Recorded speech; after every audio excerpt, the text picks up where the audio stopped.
죄의 결과도 제거하고 하나님의 은총도 회복하는 그런 용서는 불가능합니다. 사람들은 하나님은 사랑이시니까 그런 용서가 가능하고 그런 용서를 하셔야 한다고 말합니다. 그러나 바른 용서에는 두 가지 조건이 필요합니다. 첫째는 죄와 의가 본질적으로 다르다는 것을 인정하는 것입니다. 하나님의 거룩하심과 의로우심을 훼손하는 어떤 시도나 인간 영혼의 타락을 최소화하려는 어떤 시도, 어떤 타협도 용납되지 않습니다. 죄는 죄이고 의는 의입니다. 이러한 신학적 이론은 오늘의 문화에서 인기가 없습니다. 오늘날은 의의 기준을 낮추고 죄를 가볍게 생각하는 경향이 있습니다. 그러나 하나님에게는 당치도 않은 이야기입니다. 하나님은 용서하십니다. 그분은 자비로우시며 무엇보다 우리를 사랑하시기 때문에 용서하시지 않을 수 없습니다. 그러나 진리가 흔들리지 않는 엄격한 용서입니다. 만약 하나님이 자신의 의의 기준을 완화하시고 어느 정도 악을 수용하는 관대한 기준으로 용서하신다면 하나님의 주권은 근본부터 흔들립니다. 하나님의 절대적 권위와 신성도 무너지고 맙니다. 하나님이 용서하시는 것은 두말할 필요가 없지만 그것이 의의 기초를 훼손하는 것이어서는 안 됩니다. 그런 짓을 했기로써니 뭐가 그리 큰 문제란 말입니까? 그런 식으로 말하는 사람을 용서할 수는 없습니다. 죄를 인정하는 용서를 원한다면 하나님이 아닌 마귀에게 가야 합니다. 하나님은 그런 용서는 하시지 않습니다. 죄를 눈감아 주시는 하나님, 악행의 관용을 베푸시는 하나님을 기대하는 것은 어리석은 짓입니다. 하나님의 용서에서 첫 번째 기준은 의는 의이고 죄는 죄라는 진리입니다. 의와 죄는 결코 섞일 수 없습니다. 둘째, 하나님은 용서받은 후 과거의 어두운 욕정에서 벗어나 순결한 인생을 갈망하는 사람을 용서하십니다. 그렇지 않다면 용서가 오히려 죄를 조장할 뿐입니다. 죄를 증오하게 되지 않는다면 계속 죄를 짓게 됩니다. 그런 사람은 5분이 멀다 하고 용서받으려고 하나님 앞으로 기어가야 할 것입니다. 죄에 대한 피상적인 인식은 피상적인 용서로 만족합니다. 그러나 자신의 진정한 실체를 깨달은 사람은 더러운 진흙탕 물에서 허우적거리며 강가의 작은 나뭇가지라도 붙잡고 싶은 심정이 됩니다. 무언가 잡을 수 있는 단단한 것, 추락을 피해 의지할 것을 찾게 됩니다. 그때가 주님 도와주십시오. 부르짖게 되는 순간입니다. 사악과 부도덕으로 물든 이 추악한 세상에서 죄를 용서받고 천국에 가십시오. 그렇게 복음 아닌 복음을 전하는 쉬운 용서는 결코 해서는 안 됩니다. 이 더럽고 지저분한 세상에 여행은 지금 하세요. 돈이야 나중에 내면 되지요. 그런 광고 같은 복음, 쉽고 해픈 용서를 전할 수는 없습니다. 회개를 요구하지 않고 용서할 수는 없습니다. 하나님은 방책을 베푸시지만 무조건 용서하시지는 않습니다. 하나님은 무너진 사람을 아무 기준 없이 즉흥적으로 용서하시지 않습니다. 하나님의 본성이 금하고 하나님의 법이 금하며 우리의 양심이 금하는 일입니다. 그래서 다른 방법을 찾으시는 것입니다. 하나님의 영이 정죄하실 때 우리는 인간을 구원하기 위해 예수님이 달리셨던 십자가를 바라보아야 합니다. 십자가뿐입니다. 십자가만이 하나님의 필요 조건을 충족합니다. 갈보리의 은혜로운 기적으로 거룩하신 하나님과 죄 있는 인간 사이에 간격이 메워졌습니다. 죄와 의로움 사이에 존재하는 큰 간격을 생각해 보십시오. 죄의 값이 사망이라는 진리를 십자가보다 더 선명하게 보여주는 증거는 없습니다. 하나님의 법이 거룩하고 순결하다는 진리를 우리 구세주께서 전적으로 순종하신 것보다 더 확실하게 증명할 수는 없습니다. 죄의 극악함과 하나님의 분노를 하나님의 사랑하는 아들이 배척당하고 조롱당하며 십자가에 달리신 것보다 더 잘 보여주는 것은 없습니다. 하나님에게서 쫓겨난 인생의 고통을 나의 하나님, 어찌하여 나를 버리셨나이까? 예수님의 그 부르짖음보다 더 분명하게 깨우쳐주는 것은 없습니다. 용서받은 사람은 오로지 십자가 밑에서 하나님과 멀어지게 한 죄를 증오하게 됩니다. 그러므로 진정한 용서는 죄를 지은 인생과 거룩하신 하나님이 예수님이 치르신 값을 아는 믿음으로 합쳐졌을 때에야 가능합니다.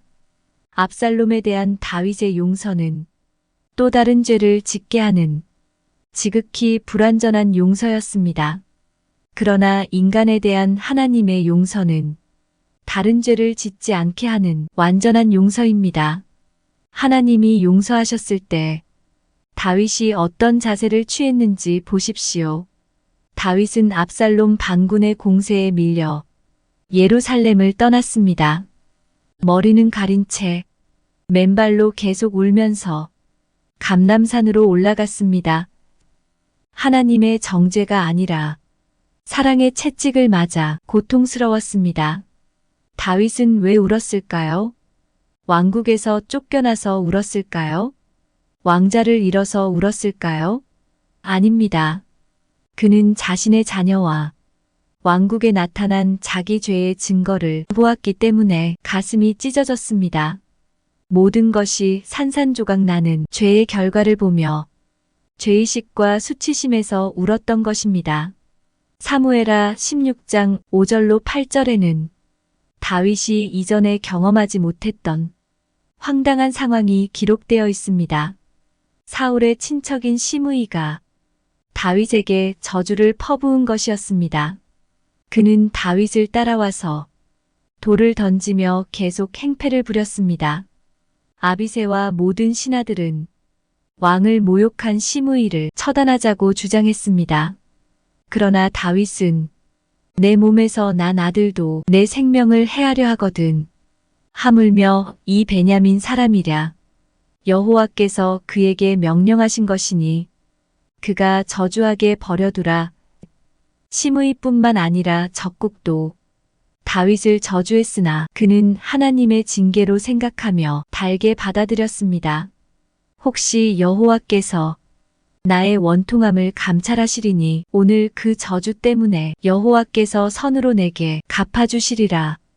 다윗은 원수 갚을 마음이 없었습니다.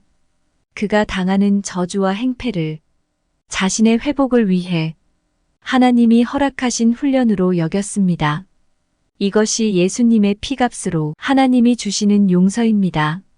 그러므로 죄를 범한 사람은 그 죄를 십자가로 가져가지 않고서 거룩하신 하나님이 내리시는 심판을 받든지 아니면 십자가로 가져가서 자비로우신 하늘 아버지의 사랑의 매를 맞든지 둘 중 하나를 선택해야 합니다. 주께서 그 사랑하시는 자를 징계하시고 그가 받아들이시는 아들마다 채찍질하심이라. 많은 실패에도 불구하고 다윗은 하나님의 채찍에 바르게 반응함으로써 그가 하나님의 마음에 맞는 자임을 다시 증명했습니다. 하나님의 말씀에 순종하는 마음이 있더라도 채찍에 반항하여 마음이 완악해질 수도 있었습니다. 하지만 다윗은 그렇지 않았습니다. 당신도 주님에게 이렇게 말할 수 있어야 합니다. 주님, 저에게 채찍의 손을 거두지 말아 주십시오.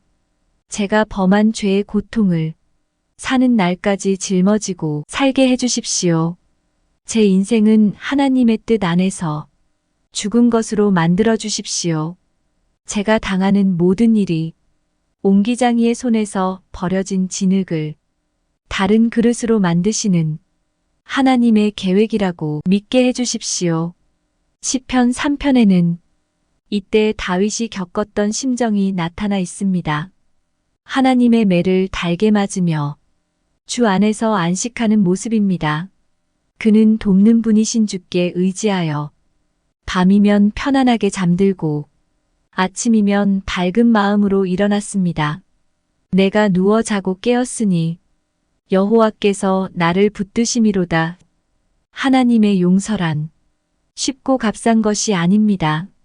비싼 대가를 치러야 하는 용서입니다.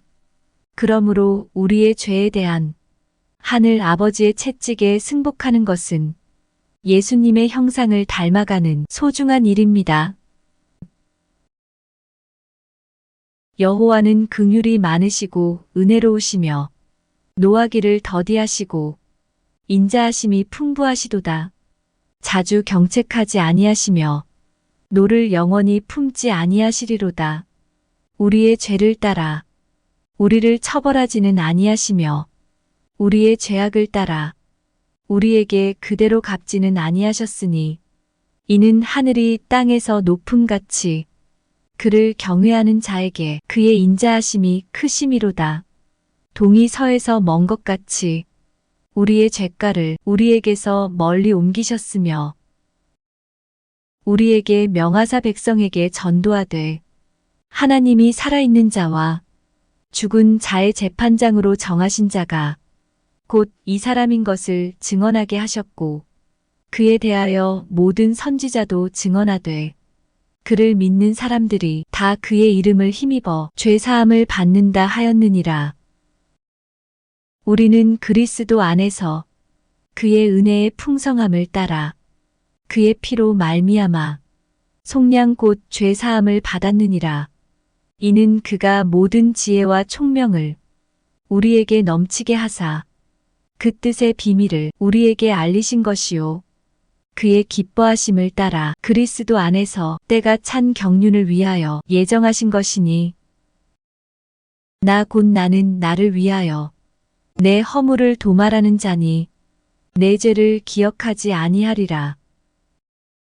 그가 우리를 흑암의 권세에서 건져내사 그의 사랑의 아들의 나라로 옮기셨으니 그 아들 안에서 우리가 속량 곧 죄사함을 얻었도다. 너희는 모든 악독과 노함과 분냄과 떠드는 것과 비방하는 것을 모든 악의와 함께 버리고 서로 친절하게 하며 불쌍히 여기며 서로 용서하기를 하나님이 그리스도 안에서 너희를 용서하심과 같이 하라.